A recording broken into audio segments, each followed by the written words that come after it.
आज हम पाठ 2 वर्ण विचार पढ़ेंगे। वर्ण किसे कहते हैं? वह छोटी से छोटी ध्वनि जिसके टुकड़े नहीं किए जा सकते वर्ण या अक्षर कहलाती है। जैसा कि ऊपर चित्रों के नीचे वाक्य दिए गए हैं। बच्चा क्रिकेट खेल रहा है, लड़की गेंद से खेल रही है। बच्चा शब्द लेकर के इसको विभाजित किया गया है, ये सभी वर्ण हैं। इसी तरह लड़की शब्द को विभाजित किया गया है, ये भी सभी वर्ण हैं। वर्णमाला किसे कहते हैं? जब सभी वर्णों को एक जगह लिखा जाता है और क्रम से व्यवस्थित रूप से लिखा जाता है तो उसको वर्णमाला कहते हैं। इस तरह वर्णों के व्यवस्थित समूह को वर्णमाला कहते हैं। वर्णों के 2 भेद होते हैं, पहला स्वर और दूसरा व्यंजन। जिन वर्णों का उच्चारण अन्य ध्वनियों की सहायता के बिना होता है, जिसमें अन्य ध्वनियों की सहायता नहीं ली जाती है, उन्हें स्वर कहते हैं। ये स्वतंत्र ध्वनियाँ होती हैं। हिंदी वर्णमाला में 11 स्वर होते हैं, अ, आ, ई, उ आदि। स्वर के 3 भेद होते हैं। ह्रस्व स्वर, जिन स्वरों के उच्चारण में कम समय लगता है उन्हें ह्रस्व स्वर कहते हैं, जैसे अ, ई, उ, री आदि।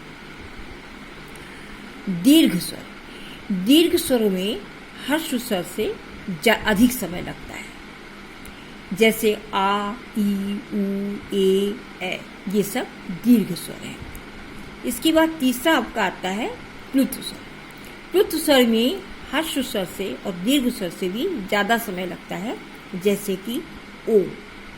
इसके बाद वर्ण का दूसरा भेद होता है व्यंजन।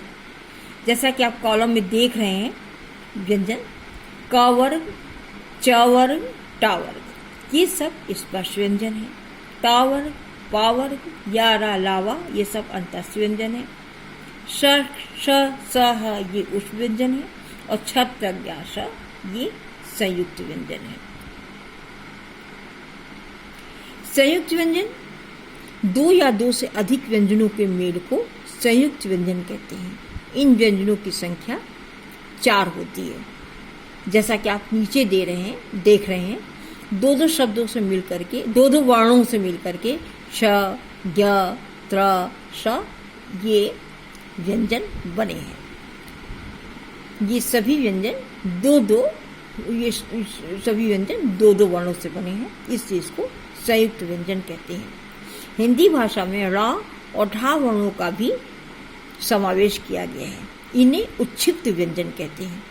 इनसे कोई शब्द शुरू नहीं होता, बल्कि वर्ण के बीच में या अंत में आते हैं, जैसे घोड़ा, सीढ़ी, कपड़ा, गाड़ी, पढ़ना आदि। इसके बाद आते हैं हम मात्रा। स्वरों के चिन्ह को ही मात्रा कहते हैं। जब स्वरों को व्यंजन के साथ जोड़कर लिखना होता है तो स्वरों के स्थान पर उनके निश्चित किए गए चिन्हों अर्थात मात्राओं का प्रयोग किया जाता है। आ स्वर की कोई मात्रा नहीं होती है। इन नीचे कॉलम में प्रत्येक स्वर दिए गए हैं और उनकी मात्राएं दी गई हैं और उनसे बने शब्द भी लिखे हैं और शब्द में वो मात्रा लगी है। जैसे बड़े की मात्रा लग करके काम शब्द बना, ई की मात्रा लग करके किताब शब्द बना। इसी तरह सारी मात्राओं के शब्द दिए गए हैं, इसको आप रीड कर लीजिएगा। इसके बाद आता है द्वितीय व्यंजन। द्वितीय व्यंजन उन्हें कहते हैं जब एक जैसे दो वर्णों का मेल होता है, जिसमें पहला व्यंजन स्वर रहित होता है और दूसरा स्वर सहित होता है, जैसे कि पक्का, चक्का, पत्ता। इसमें देखिए जो पहला व्यंजन है, इसमें दो व्यंजन एक जैसे होते हैं। जैसे पक्का में पहला आधा का है और दूसरा का पूरा है। पत्ता में आधा ता है, दूसरा ता पूरा है। इसी तरह चम्मच है, सच्चा है, दिल्ली, ये सारे शब्द हुए द्वितीय व्यंजन की कोटि में आते हैं। संयुक्ताक्षर व्यंजन, ये 2 भिन्न व्यंजनों से मिलने से 2 भिन्न व्यंजनों के मिलने से बनते हैं। जैसे कि द्य। इसमें आधा द है, या है, दो व्यंजन है, लेकिन द आधा है, या पूरा है। इन दोनों से मिलकर के शब्द बना विद्या विद्यालय। इसी तरह प्या प्यारा, प्यासा, त्योहार, त्याग, इसी जितने भी शब्द दिए हैं ये सब दो व्यंजनों के मिलने से बने हैं, लेकिन दोनों अलग अलग बने हैं। अयोग वाह, जो वर्ण न स्वर होते हैं और न ही व्यंजन, उन्हें अयोग वाह कहते हैं। अंग, आ तथा अ इसी प्रकार के वर्ण हैं। इनका स्थान स्वर के बाद तथा व्यंजन से ठीक पहले होता है।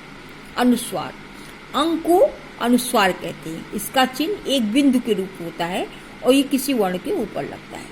इस ध्वनि का उच्चारण नाक से होता है, जैसे कंस, हंस, संगीत, रंग, भंग आदि।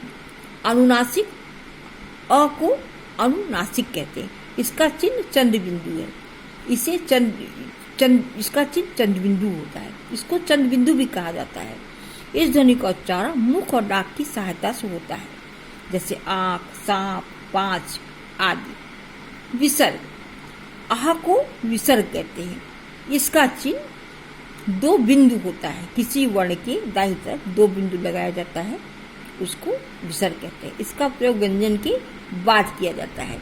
इसका उच्चारण हा की तरह होता है, जैसे दुख, नमः, प्रातः आदि। स्वरों की मात्राएं, जैसे कि आपने ऊपर देखा ही है, व्यंजनों के साथ स्वर को मिलाने के लिए जो चिन्ह जोड़ा जाता है वह मात्रा कहलाता है। आ स्वर की कोई मात्रा नहीं होती, यह सभी व्यंजन में जुड़ा रहता है। अन्य स्वरों की मात्राएं नीचे तालिका में दी गई हैं, कॉलम में आप देखिए। आ, ई, उ सब की मात्राएं दी गई, उनसे बने शब्द दिए गए हैं। इसको देखिए और रीड करिए। वर्ण विच्छेद, किसी शब्द के संपूर्ण वर्णों को अलग अलग लिखा जाता है तो उसे वर्ण विच्छेद कहते हैं। वर्ण विच्छेद का अर्थ है अलग करना, जैसे छाता, इस शब्द को अलग किया गया है। इसमें छ शब्द को और ता शब्द को अलग किया गया है, उसके छ और ता वर्ण को भी अलग किया गया है। जैसे छ में से बड़ा आ अलग किया गया है, ता में से भी बड़ा आ अलग किया गया है, और ता और छ के नीचे हलंत लगा करके इसको आधा बनाया गया है। आधा छा और आधा ता, आ मिल करके यह पूरा छा बन गया है, बड़े आ की मात्रा लग के। इसी तरह प्रेम और शब्द का भी विच्छेद किया गया है। हमने क्या क्या सीखा है ये आपका दिया गया है। ये पूरी लेसन का सार है। इसको आप अच्छी तरह लर्न कर लीजिए, याद कर लीजिए। ये पूरे लेसन का महत्वपूर्ण पॉइंट है।